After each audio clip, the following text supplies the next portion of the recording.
Hello and welcome back to the podcast, bros. As always, it's me, Avez Ras Sumargi, and with me. It's Ashwal Sumargi. And what do we have for the people today, Ashwal?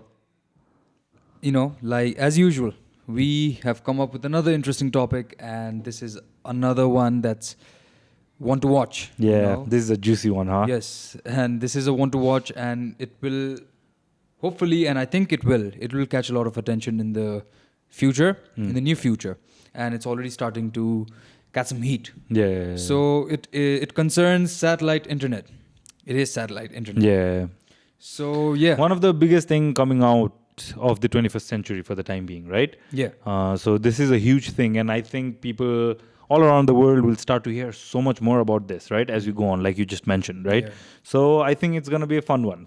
So Yeah. lead us in. So again, satellite internet, and now let's dive in. Yeah, let's go dive for it. in. So what is satellite internet? So, for the viewers back home, satellite internet is basically a form of internet connection that is established thanks to the communication between a satellite dish and a geostationary orbiting satellite. So, basically, what that means is that this is internet that is being provided from the satellite itself. We know that we have multiple satellites out in the Earth's orbit, and we are utilizing those satellites to send internet signals to massive chunks of area on Earth, right? And the satellite receives a transmission. The satellite receives and transmit information in connection with a network operation center, NOC. So a network operation center is basically a physical location that will transmit all this data to the satellite, and that satellite will project all this data out to all these physical location down back on Earth, right? This NOC is what is connected to a private network or the internet. So this is where the NOC gets the data from the main server of companies like YouTube, and then that will project it to the satellite. That goes, then that satellite will project it down on Earth, and all the devices that is connected to those satellite internet will get all of those. And all the communication made from the dish to the World Wide Web will go through an NOC. And for the dear viewers that are going to be struggling with some of the terms, we don't worry about it. We've got a glossary list of like terms that you need to know so that you can dive into the satellite internet verse and figure out so much more. It will help you understand it. Yeah. Understand the whole thing. Yeah, at least like for the beginning level, and then it's a complicated topic as always. Like, and we like to pick up like all these complicated topic and try to boil it down to somewhat of a easy level so that people back home can get their fit in, and if they're interested, go all the way in. Yeah. All right, and all the references and all the things that we are referring to, we have already put it down in the description below.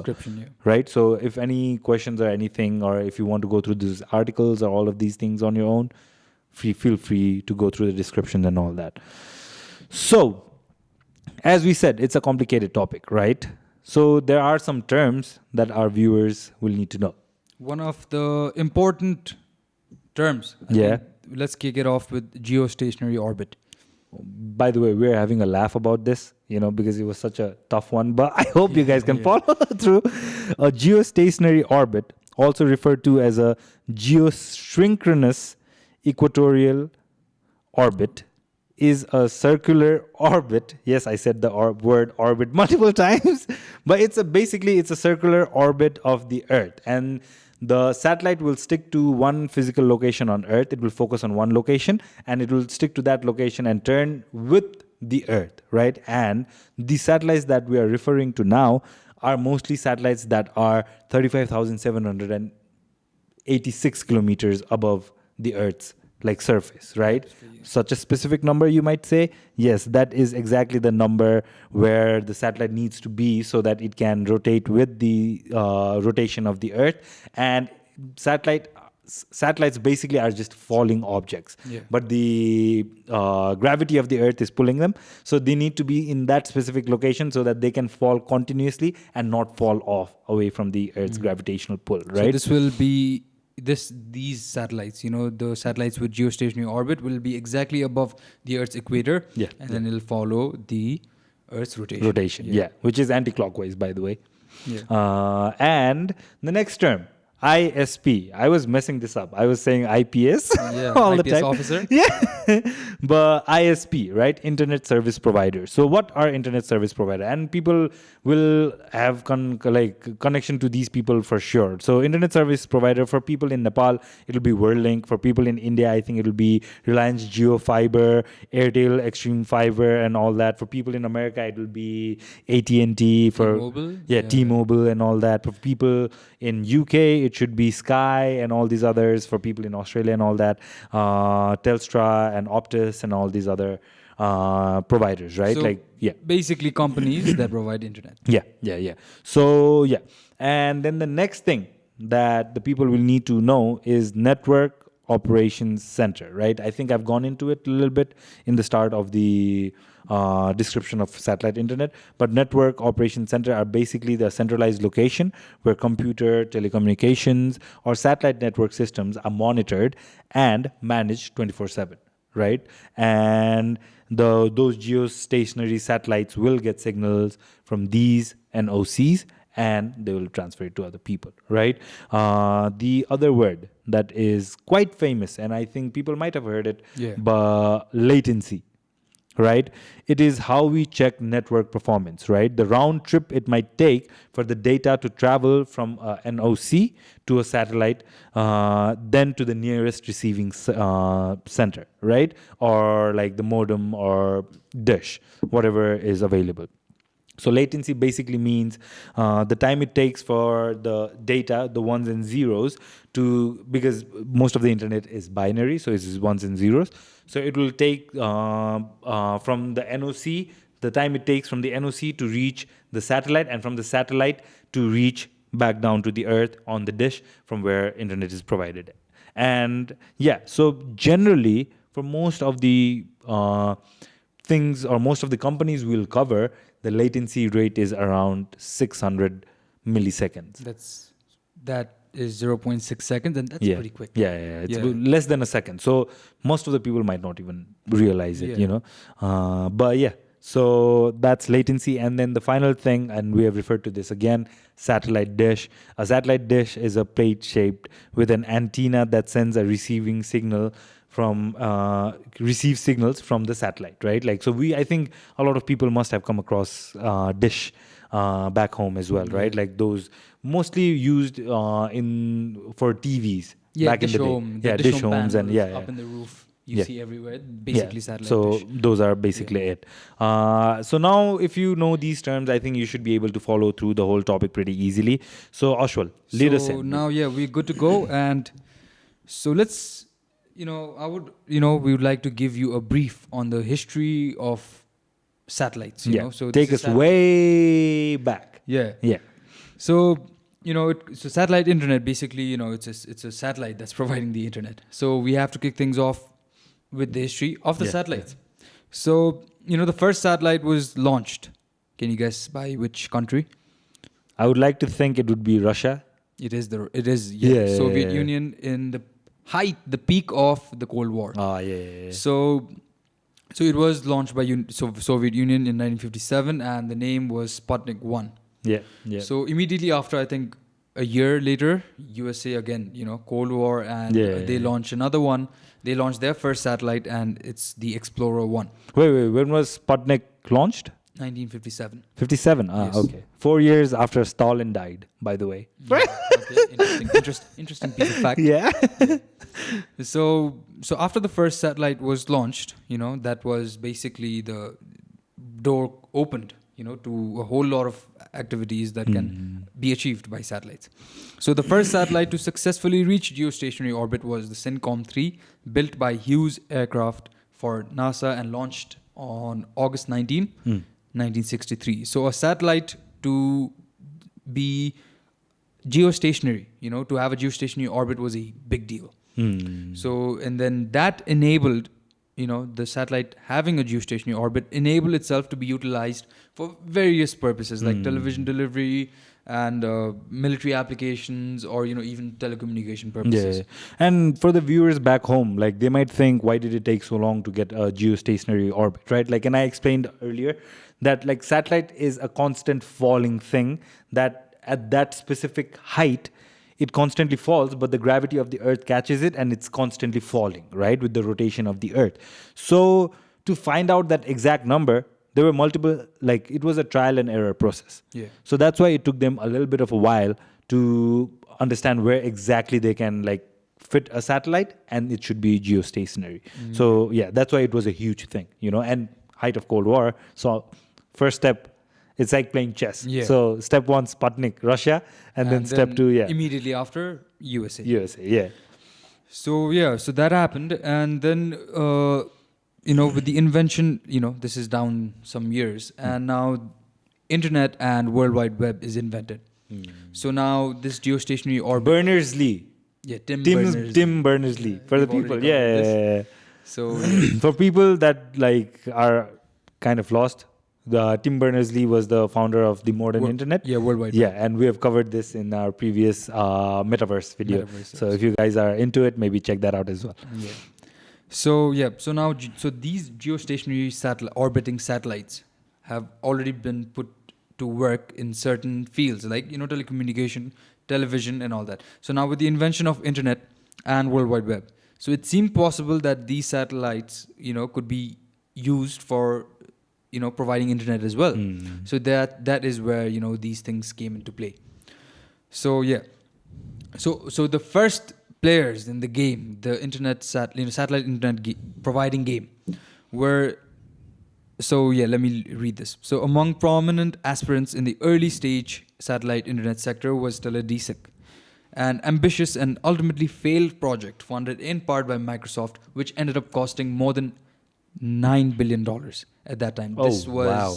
I think, this was the early 2000s. Oh, wow. So yeah, they had the same.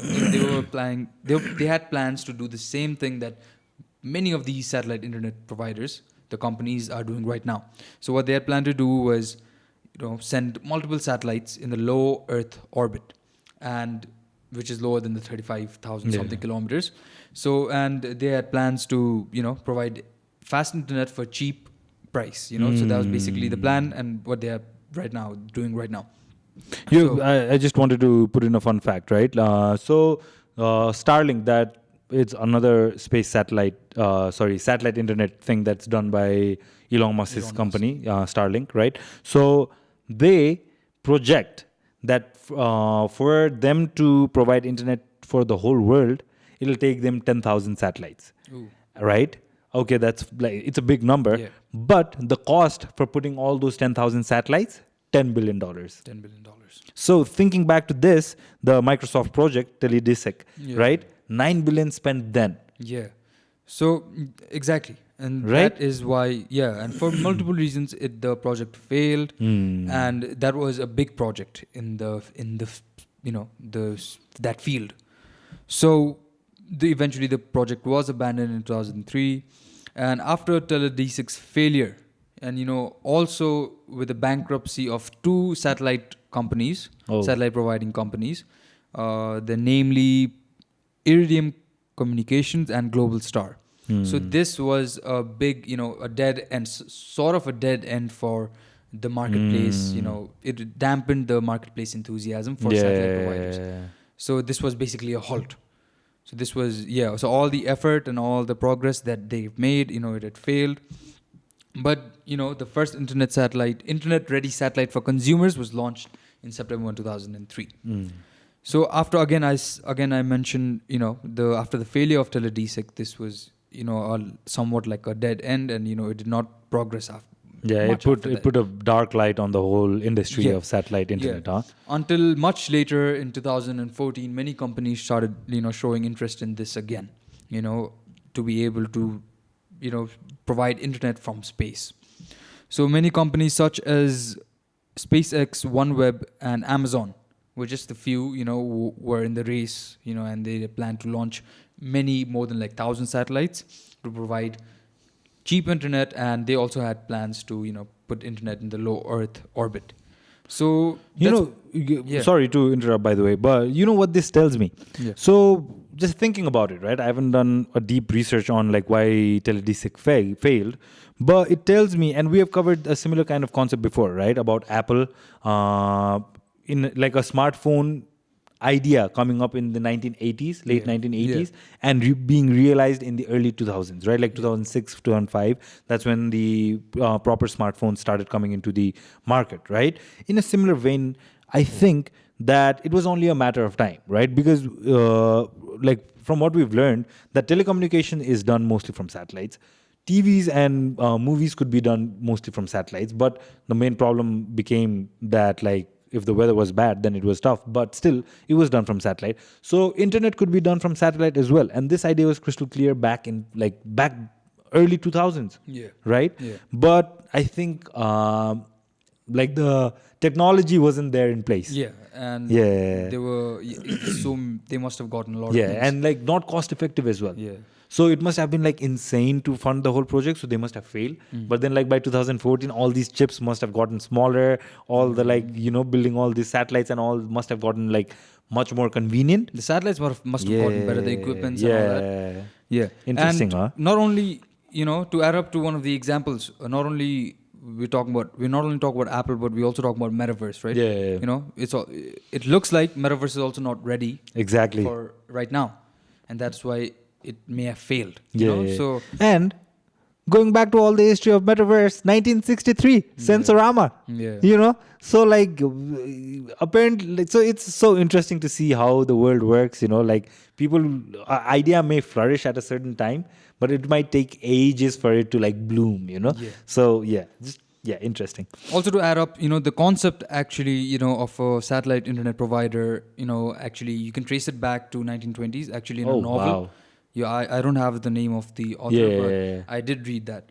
So, but then it was practically feasible until later in 2000s. Yeah, interesting, huh? Yeah. Very, very interesting. So with that, I think that is pretty much the brief history of where we at with the satellite internet providing race.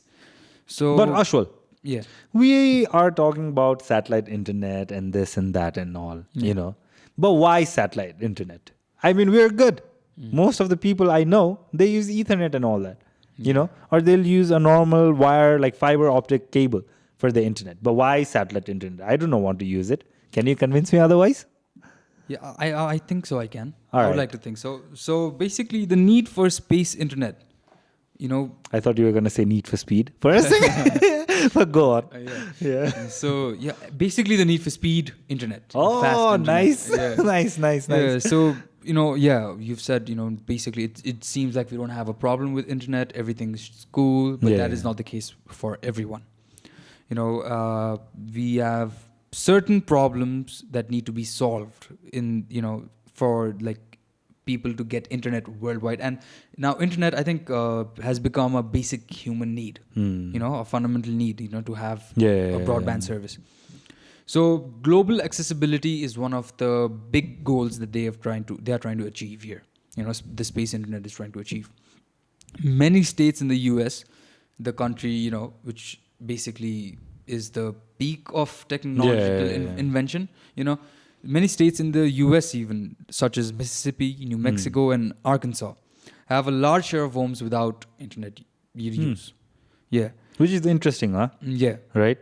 They have large share of homes without internet access. And to mention more of the places, we go to countries in Africa, South America, and even in Asia. So there are a huge number of people without internet access. And the system that we have right now isn't enough. Yeah. And the other goal that the space internet, now we have internet right now, it's cheap and it's fast, for most of us. But again, now that is the goal that they're trying to fulfill as well. The space internet, they want to be, cheap, and they want to be fast as well. Yeah. So, and according to a survey, 47% only, 47% of the people only have internet access. Oh, wow. 53% don't. That's So that interesting. doesn't sound, very good. So that is basically, global accessibility. I want to stress on that point again. That is basically the main reason why space internet is blooming and why people want space internet. Yeah. And I do have a certain, I do understand why people would think of space internet, because So let me take you through the ISPs, right? Like how does an internet service provider work, and why some of these states, even in US, do not get internet. Yeah. So it's like there are challenges to it, right? Like so one of the thing is, let's take it from the like I don't think a lot of people would think about this, right? How do people get internet? Yeah. You know? So it's very fascinating, right? So one of the main levels that is the center of how internet functions throughout the world is internet backbone provider, right? It's a kind of ISP, right? So internet service provider. So what they do, these are companies that will lay down wires, right? Thick wires that have optical fibers in them, right? And optical fiber are made from glass, so they very delicate things, so they need to be protected with this like massive layer of wire, so that if it's under the sea, maybe the fish do not like bite on it and like cut it in half, or maybe a ship's anchor might pull it further enough and stretch it enough to like So, break it. it's strong enough that it's not easily destructible. Yeah. So for especially the longest one that lies, it's from in the Pacific Ocean, from North America to all the way to Europe. Yeah. Right? It's a long ass connection. Yeah. So, and these are like massive, like lengths of wires that are being dropped from port and all the way down to the bottom of the sea, so that like it doesn't cause any inconveniences for any other like life forms under the sea, and it will go all the way under the sea to the other side, and then it will come out and it's connected to the NOC. Yeah. Right? And where does it come from? So it will come from like all these wires are connected to all of these servers that are from the companies. For example, Google will have its own like server building where all the mails, all the searches, all the things are stored, right, in their hard drives. And that wire will be passed from Google's headquarters all the way to Europe. And then if someone in Europe or even in Nepal is trying to look for something, then it's coming through the wire. And it's not just underwater, but also it'll go through under the land, right? So they'll have to do a lot of digging and do that and all. So that creates some sort of problem. What if the land is not able to, like, where you're not able to dig? Or what if you're laying down wires on the Dead Sea? The wire is going to float. Yeah. It's never going to sink. So, like, there are problems that will come with it, right? Then the other thing is internet hub, right? So internet hubs are like this massive places, massive buildings of servers where all these wires from the internet backbone providers are connected, right? And this is like the base area from where internet will function in a city or like a province and all that, right? So these are like massive ISPs. And then the final thing, or like the first and last mile, it's known as, the reason being it is the final step in internet getting there, but it is also the first step for people to use the internet, right? So that like all your calls, text, and all that that you use from the router or like the mobile towers, right? All of this, that internet comes from the internet hub, right? That hub that is like the massive place where all the internet backbones wire comes.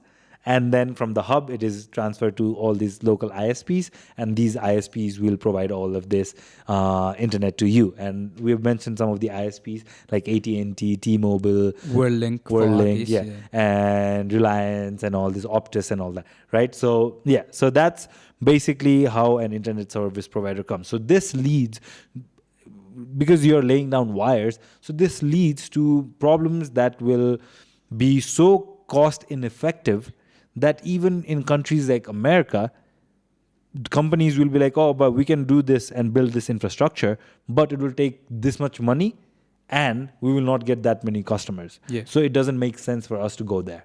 Exactly. And I would like to expand on that. So what these companies, these internet companies, the providers, what they do is, now like a place like New York City, for instance, will have fast internet and no problem with that. But a rural area, a suburb or a village somewhere in America, what these companies do is, why do we need to spend so much digging and underlying cables, laying cables underneath? So they will basically look they will forget these people. And that is where the problem comes in. Global accessibility, like, again, this is one thing that space internet will help in. Yeah. So, yeah, and understandable in the sense of the companies, right? They want to make profit. Yeah. And like if something is making them like the expenditure is going higher, but the earning is less, then it doesn't make sense for a company to do it either way, So it makes sense on both ends. But yeah, so that's why space internet, like you said, could solve some of these problems, right? And one of the leading space internet pioneers or satellite internet, by the way, I've been making that mistake all day, like throughout the week, of saying space internet, but it's satellite internet. It just sounds cooler, it just sounds cooler. But yeah, so Starlink, right? And Starlink, of course, we did give it a little bit of a mention before, but Starlink is the company of Elon Musk, right? And the other company that is of Elon Musk, SpaceX. Right? And SpaceX is helping NASA. Yeah. So you see that like they are not just pioneers in space technology, but they are also pioneers in understanding and providing space internet or satellite internet, right? Say it the cooler way, kids. Space internet. But yeah, Starlink is the world's first and largest satellite constellation using a low Earth orbit to deliver broadband internet capable of supporting streaming, online gaming, video calls, and more. Right? So, well, like basically an internet service provider that's coming from space, right? And leveraging advanced satellite and user hardware coupled with our their deep experiences with both spacecraft and on-orbit operations, Starlink delivers high-speed, low-latency internet to users all over the world. So basically what this is like they're bragging. So I took this for verbatim from their page, right? The Starlink website. So this is how they have branded themselves, That's why I said our. But yeah, so the main thing they're trying to brag about is that they are pioneers in space flights, right? Like with SpaceX. So because of their knowledge in space flight and satellites and like rockets and all that, they are able to provide the best available space internet because they have the most amount of understandings, right? And Starlink for the time being has around 1,000 satellites orbiting the planet already, right? And the reason Starlink is so amazing is, like I said before, right? We need 35,000. What was the number? 35,786 kilometers for a satellite to be stationary, right? On geostationary on the Earth's orbit. But Starlink, because of their knowledge in space flights, they are able to keep the satellites at 550 kilometers. Yeah. That is insanely close. Yeah. Right? And it's not going to disrupt any flights or anything. So that's amazing. The weather is not going to affect it a lot. Right? So that's amazing. And it's still a satellite that's flying 550 kilometers. Not just that, the latency rate for Starlink is just 25 milliseconds. So that's what they get to brag about, low latency. With that short space, a short amount of distance, low latency is what they get to brag about. That's insanely quick. 25 milliseconds, like no one will notice. Of course, no one is going to notice 600 milliseconds as well. But 25 milliseconds, like just comparing numbers to numbers, insane, right? And most satellite internet service comes from single geostationary satellites that orbit the planet at, like I said, 35,786 kilometers. As a result, the round-trip data time between the users and satellite, also known as latency, is very high, right? And impossible to support streaming, right? And we know how big streaming has become nowadays, not just in like Twitch or some of the other platforms, but also YouTube. Not just that, people will do Instagram Live, Facebook Live. These are also streaming. Yeah. Right? So like streaming is a huge thing. People will announce their things on lives. Apple keynotes happen live. Yeah. Google keynotes and all this thing. All of these things happen live. Online gaming, right? We basically stream football matches. Yeah. Sports, yeah. Exactly. Yeah. So all of this is like bang, So that means Starlink is one of the best satellite providers. Internet providers. Yes. in the world for the time being. And not just that. And for the people back home, I'm not going too deep into Starlink. I'm not like trying to big them up too much. But the thing is, they are unique. Yeah, we've got, they've got a lot of competition and all that, which we'll get to later. But so let's expand on why Starlink is unique. You was talking about Starlink so much. Yeah. So let's see. Yeah. All right. So basically, the satellites that Starlink will make, right, are very low in mass and it is highly compact, right? So that means they've packed a lot of things that is useful for the space internet, satellite internet, in a very compact space, right? So why is that a big thing? Imagine if it's a big satellite kind of thing, right? And if it happens to crash, then the impact would be so much more, right? Like the debris might not burn off all the way, and then they can like impact land on anyone. But then these are so small that like it's just 550 kilometers, but there's a high chance of like the debris and all of these things not being that big of an impact, right? So that's one. The other is it has autonomous collision avoidance. So that means if two satellites are in a collision course, or some of the other things, something like might randomly fly from the space, a debris or something from an asteroid or something coming in, they will be able to detect it, these satellite, and move out of the way. What? And that is really interesting, right? Right. That's really cool. Yeah. And I think, I think this has something to do because it's Starlink and because it's Elon's. I think this has something to do with Tesla's autopilot as well. Exactly. Yeah. I was thinking about the same thing, so amazing. But yeah, and the other thing that's really incredibly awesome about these satellites are that like these satellites not only are geostationary because of they're tracking the Earth, but they are also geostationary in a very precise manner because they are tracking the stars, the constellations, and all that. So that means that they're able to be geostationary at a very proper way, like not a lot of things can sway them. And if they do get a little bit swayed because of like maybe something that happens on space, then they are able to track themselves back into that position without the help of any NOCs.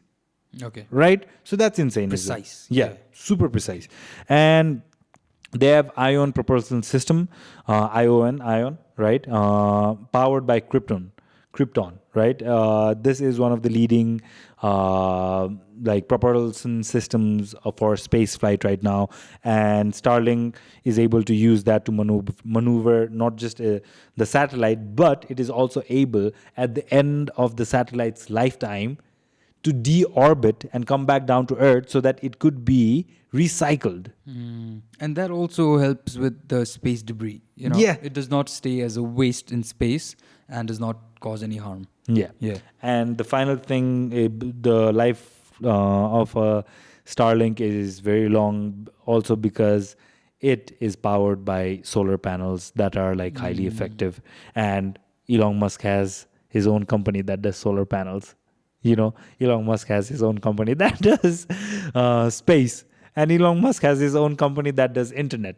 So this dude is insane. And for people back home, if you want to know a lot more about Elon Musk, please go and check out our episode on Elon Musk. We are huge fans of Elon Musk here. Yeah. But yeah, so that are some of the reasons why Starlink is super unique. And yeah, there are other internet service providers as well, space internet. I mean, Starlink is unique because obviously, and it generally catches a lot of buzz because again, it's Elon's. Yeah. But I mean, there are obviously other competitions as well, and the other satellite internet providers that are active right now and the big dogs, let's put it that way, are obviously Starlink, one, we've already mentioned that, and HughesNet. The HughesNet that I was talking about. Okay. So these are the people from back in the day, who were able to do the geostationary thing, exactly. right? So they have been in the satellite game for some time, from the beginning of the satellite game. Yeah. So that is one.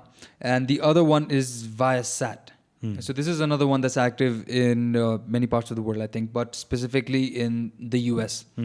So These are basically the three. All three of them are like majorly active in the US, Yeah. right? Yeah. Yeah, and constantly competing with Starlink as well. Yeah. So, what do you think? The prices, and as of now, the prices are, it's an infant, it's in an infancy rate, like right now, the satellite internet thing. And what do you think about the prices? Take a guess. Subscription for 1 month of Starlink. Okay. So given the price, I would try to compare it with what we pay here. Yeah. Right. And over here we pay around like $17 or something like that for the year. Right. So the even lowest. Yeah. So even I'd say around like $60-$70. Okay, that is wrong. And the lowest monthly cost for a Starlink, that provides 20 to 20, 30, 50 Mbps. Yeah. That is $110 a month. Oh, wow. $110 a month for the subscription, and $5.99 for one time fee for the equipment. The solar dish kind of thing. Yeah. Oh, so it's not that cheap then, huh? It's not that cheap. Still very expensive to Again, because it is at, it's new, and the equipments are very expensive, and with time it will get less as the competitions grow as well. So as of now, let's I would just want to take you through the three companies that I mentioned: Starlink, Unet, and Viasat, the prices and the speed they offer. So let's kick things off with the max speed. Unet, not really great at the speed game, but they offer 25 Mbps download.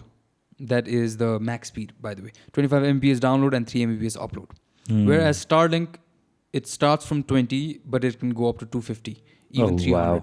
Yeah. So that is insanely fast. And that is 250 Mbps download speed.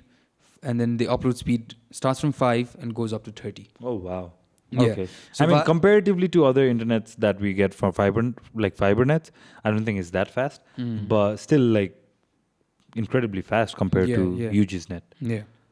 And Viasat max speed, it starts from 112 Mbps download. It goes as high as 150 Mbps. Oh, wow. Yeah, that is also nice. Incredible, and 3 Mbps upload speed. And lowest monthly cost of Unets, it starts from $50, about $50-$60, and it can go as high as to $125. So the lowest, again, I mentioned already, for Starlink, the lowest monthly cost for the subscription is $110 for Starlink. And Viasat, it starts from 70, it can go as high to $300. Oh, wow. Yeah. And the equipment costs, and this is, interesting, because Starlink equipments are pretty expensive, it seems.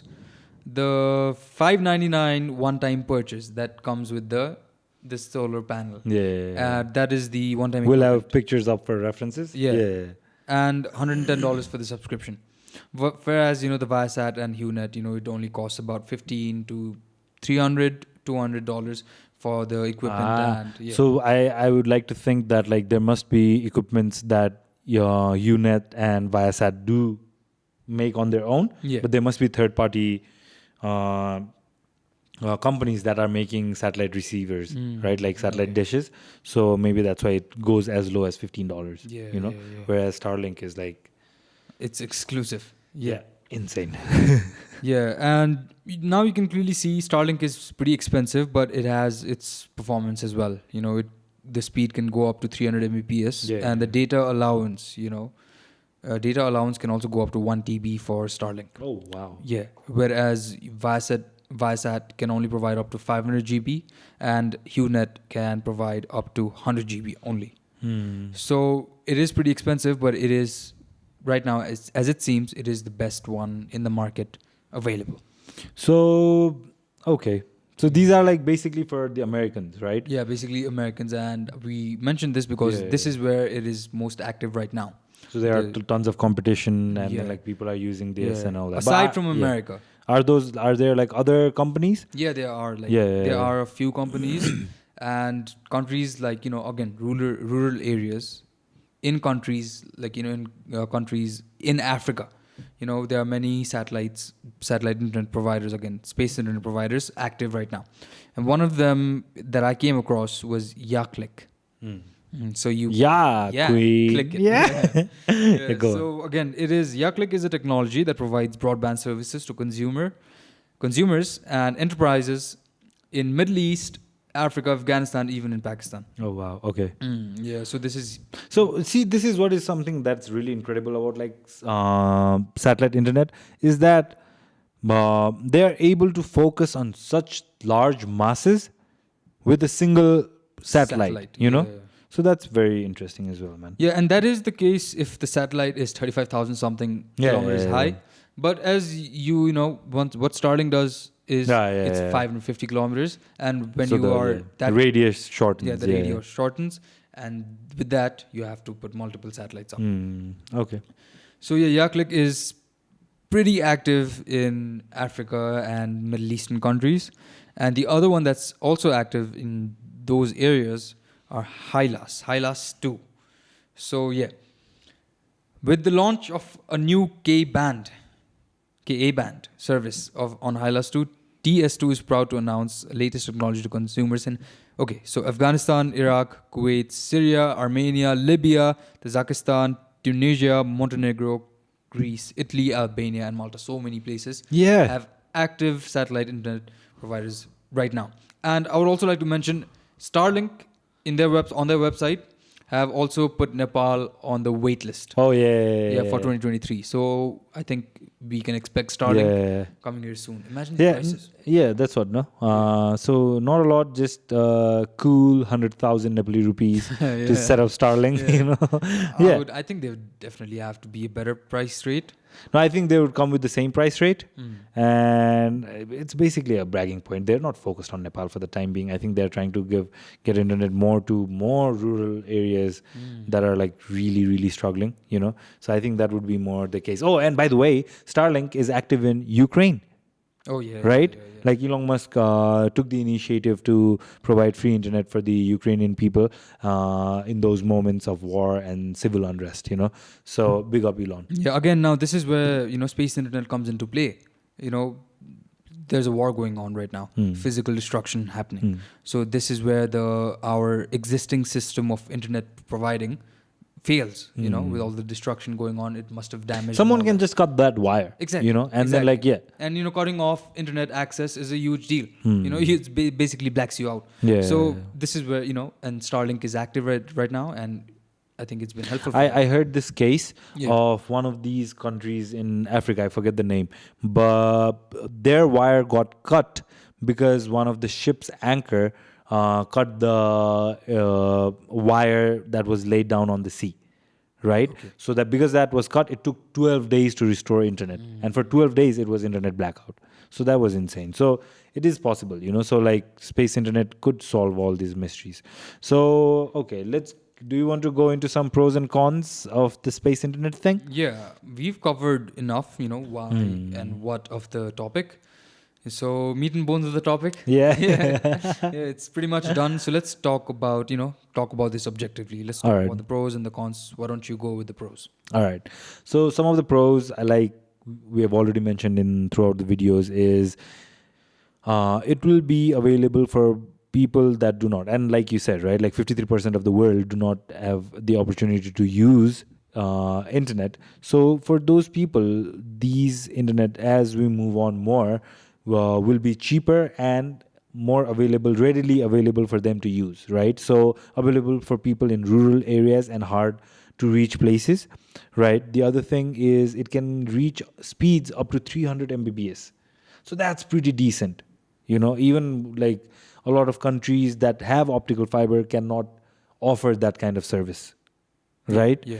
And of course, there are a growing number of providers. So that means the more the providers, the more the variety of the product and data plans, right? Ranges from 15 gig to 1 TB, right? So that means that like you do not have to worry about, because it's in space, will I need to have less data or something like that?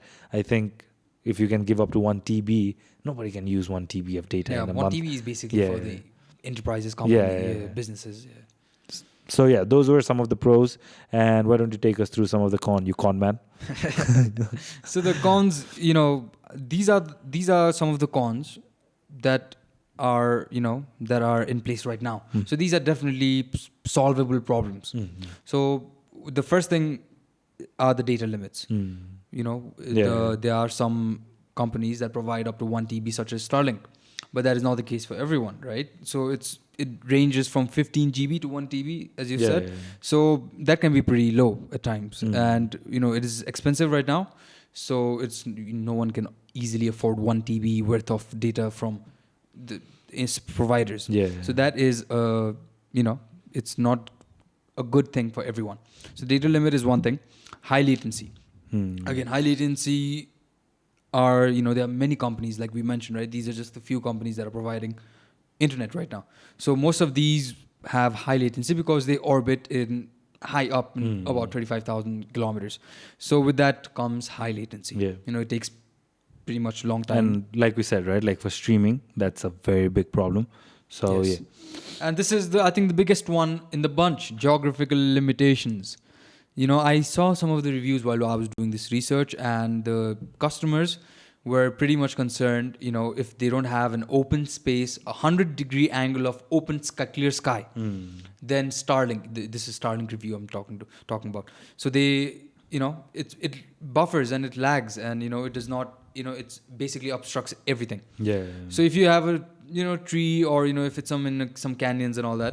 Or the weather is just bad. Bad. So that is still a problem right now.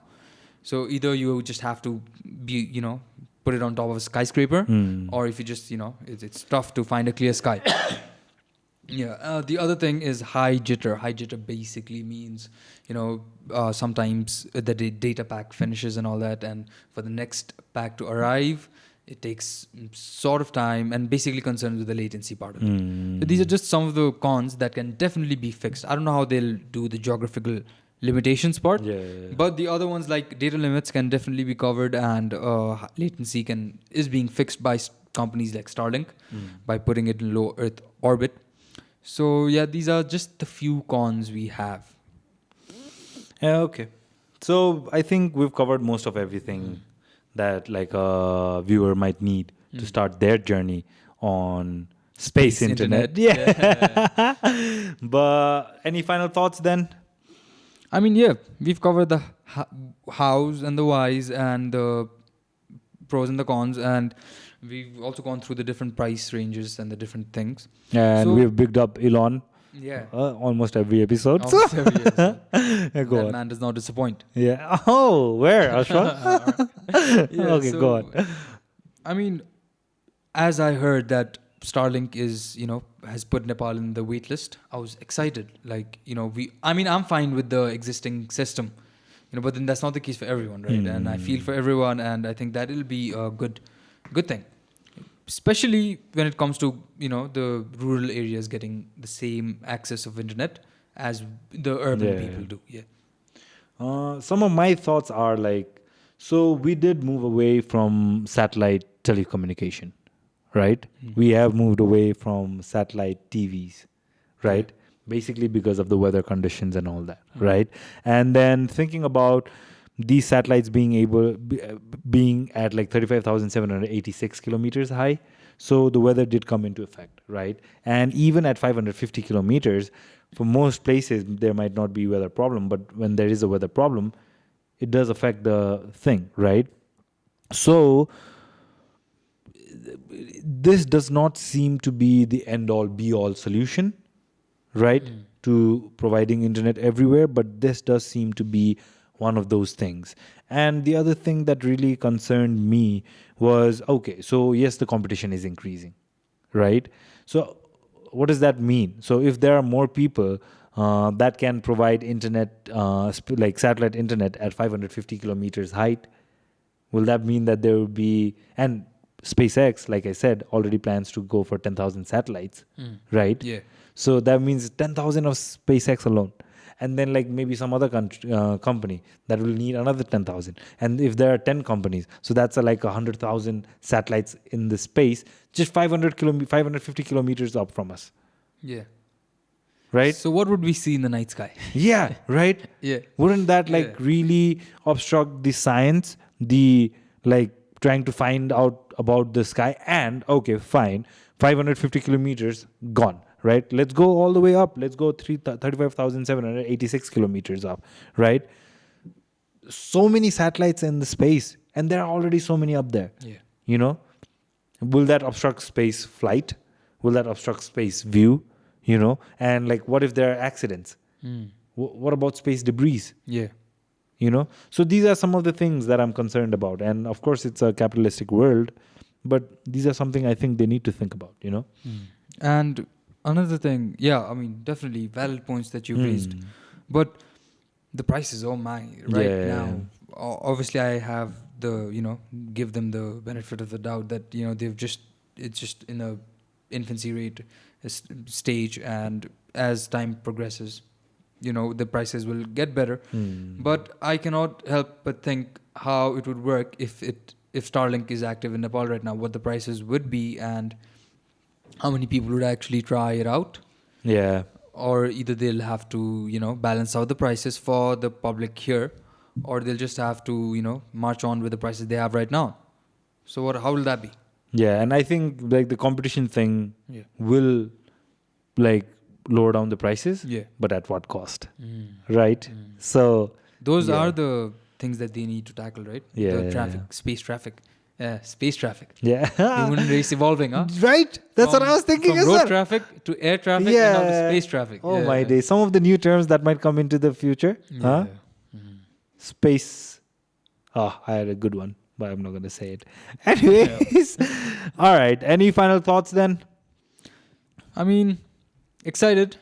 This is one of the... I would definitely like to try Starlink. You know, and I think why not? Let's give it a shot. Yeah. Right. Yeah. Plus, we'll be at the cutting edge of technology, man. So if it does come to Nepal, I think we'll give it a try and give a review of Starlink. Depending the on review would be nice. yeah, depending on when it comes though, right? Like, but I think it would be a fun. It does say it's on the waiting list and it might be here by 2023, but the numbers are, Yeah, of course. And given the world economy right now, you know, and the wars and all the sad things, and a lot of people watching might be single, so just sadness in life. All right, that's a little bit of insight on. Oh my god. Yeah. All right, okay, so I hope you guys enjoyed the episode. All of these things will be in the description below, all of the links that we use to research for this, YouTube videos and all the other shebang, university articles and all these things. So we did do a bit of a deep dive into it, and it was fun, right? It was fun. Yeah, It was informative. Yeah. And the thing about doing these episodes are, the first thing is that you learn. Yeah. And then it's fun to talk about it as well, and we're learning as we go. Yeah. And it's always daunting when we start. It's so scary. We are like, oh, we're tackling this topic, and then like little by little we break it down, and then like we get more understanding of it and all that. So, and we're able to parse it out to the audience, however dumb you may be. But oh my days, I was talking to Ashwal, by the way. But anyways, yeah. So yeah, I hope you guys enjoyed the episode. Ashwal. Yeah, I hope you guys enjoyed it, and everything you guys want to refer to, again, description. And show some love, guys. Yeah, show some love. And please do check out some of the Metaverse episode, Elon Musk episode, and all the other episodes that we have done. We've got some fun episodes as well. We've got some challenges as well. And what else have we got, Ashwal? Yeah, Come and on. I would like to end this podcast with 2 words. Yeah. And these are like very, this concerns. This is directly smack dab in the middle of the topic. Oh, wow. Okay. I'm excited. Yeah, and that is, I'm Batman. Oh, my days. Peace.